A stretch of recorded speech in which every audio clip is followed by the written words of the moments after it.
আইন উপদেষ্টা জনাব আসিফ নজরুল আমাদের মহান মুক্তিযুদ্ধ ৭১কে ছোট করে যে বক্তব্যটা দিয়েছেন সেটার প্রতিবাদমূলক একটা ভিডিও আমি বানাইছিলাম এবং আমার এই চ্যানেলে আপলোড দিয়েছিলাম এবং আপনাদেরকে বলছিলাম যে আপনাদের মন্তব্য করেন এই ভিডিওর কমেন্ট বক্সে, যেগুলো নিয়ে আমি যেন আরেকটা ভিডিওতে কথা বলতে পারি। কারণ তিনি যে কাজটা করছেন, তিনি যে ক্ষমা চাইছেন, এগুলোতে মন ভরতেছে না। আমার সেই কথায় আপনারা সাড়া দিচ্ছেন, সেই ভিডিওটা অনেক ভিউ হয়েছে এবং অনেক মানুষ আপনারা মন্তব্য করছেন। সেই অনেক মন্তব্যের মধ্য থেকে পারস্পরিক সম্পর্কিত এমন কিছু মন্তব্য যা অনেকেই লিখছেন, অনেকের মন্তব্যের সাথেই রিলেটিভ মিলে যায়, সেরকম কিছু মন্তব্যই যে আমি লিখছি এবং আপনাদের সামনে উপস্থাপন করার জন্য আসলাম। অবশ্যই আসিফ নজরুল সাহেবের যে ৭১ বিরোধী বক্তব্য তিনি দিচ্ছেন, সেই বক্তব্যের রহস্য খোঁজার অনেকে চেষ্টা করতেছেন যে তিনি কেন দিলেন, কাদেরকে খুশি করার জন্য দিলেন এবং তার বক্তব্যটা আদৌ কাদের পক্ষে অবস্থান করল। সেই আলোচনায় যাব না, সেই আলোচনায় গেলে সেটাও বের করা সম্ভব, কারণ তার বক্তব্যের রহস্যটা বের করা সেটাও সম্ভব এবং সহজ। কিন্তু সেই আলোচনায় এই জন্য যাব না, যারা আমরা সাধারণ মানুষ, যারা আমরা মুক্তিযুদ্ধ, স্বাধীনতা এবং বঙ্গবন্ধুর সপক্ষের শক্তি হিসাবে নিজেদেরকে উপস্থাপন করতে স্বাচ্ছন্দ্য বোধ করি, যারা কোনো রাজনৈতিক দলের সাথে সম্পৃক্ত না, আমরা তার রহস্য, তার বক্তব্যের রহস্য আমরা খুঁজতেই যাব না। আমরা শুধু এইটুকু দেখব যে তিনি আমাদের মহান মুক্তিযুদ্ধকে ছোট করছেন কিনা, তিনি আমাদের মহান মুক্তিযুদ্ধকে তার বক্তব্যের মাধ্যমে ছোট করছেন, এটাই আমরা দেখতেছি। এবং সেই যে তিনি আমাদের অন্তরে তিনি যে আঘাত করছেন, আগুন জ্বালাইয়া দিচ্ছেন, সেটা এখন পর্যন্ত নিপতেছে না, যার কারণে একাধিক ভিডিওতে কথা বলতেছি, আপনারা মন্তব্য করতেছেন। যাই হোক, আমি প্রথমে যে মন্তব্যটা আপনাদের সামনে নিয়ে আসলাম, সেই মন্তব্যটা হলো, কে ক্ষমা করবে, কার কাছে ক্ষমা চায়?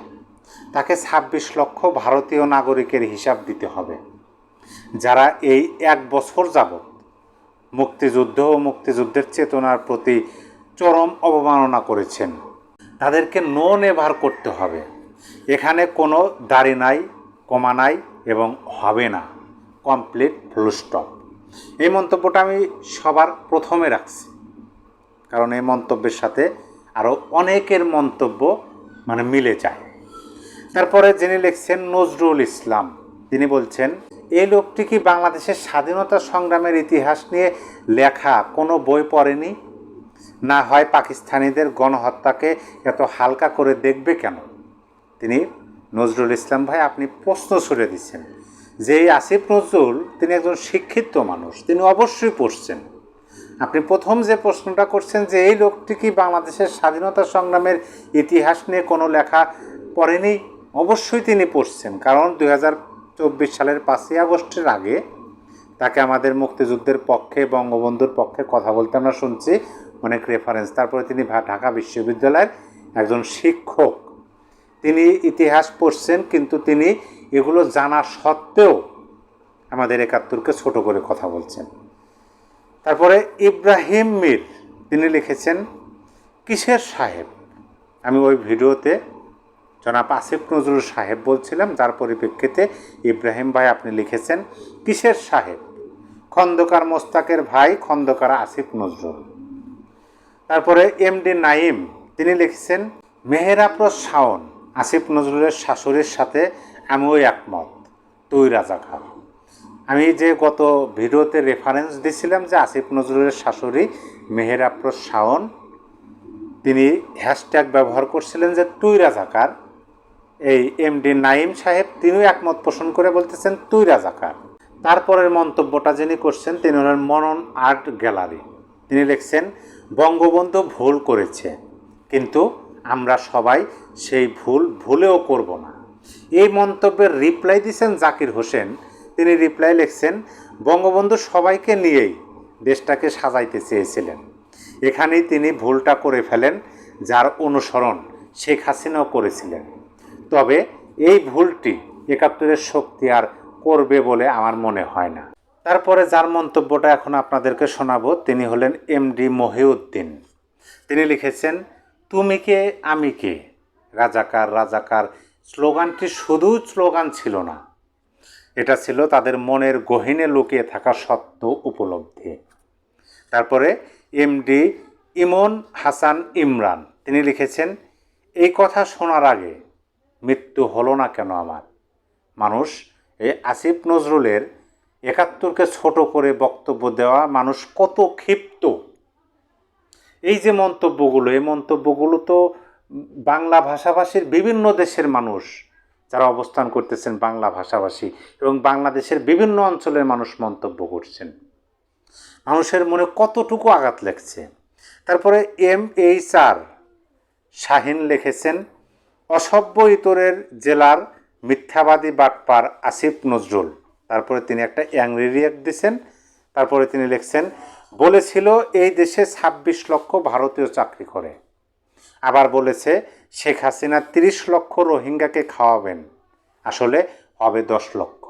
এখন আবার ১৯৭১-এর মুক্তিযুদ্ধকে হেয় করে বক্তব্য দিয়েছেন, আসলে তার লজ্জা শরম নেই। যেদিন মাইলস্টোন শিক্ষার্থীরা ৯-৮ ঘন্টা আটক করে রেখেছিল তখনই পদত্যাগ করা উচিত ছিল।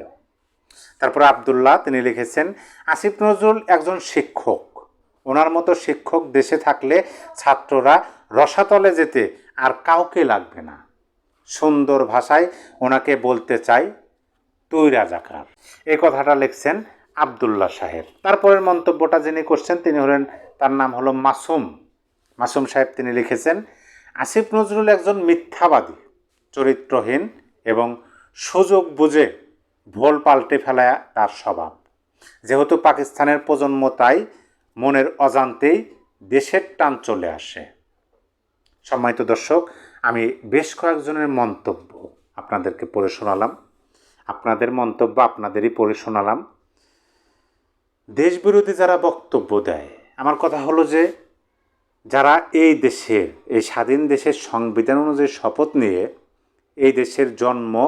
এই দেশের জন্মমাতা তাকে ছোট করে দেখে, তাদের কি বলে? যারা নিজের জন্মদাতা পিতামাতা তাদেরকে অস্বীকার করে, ছোট করে, তারা কি সন্তান হিসেবে পরিচিতি পায়?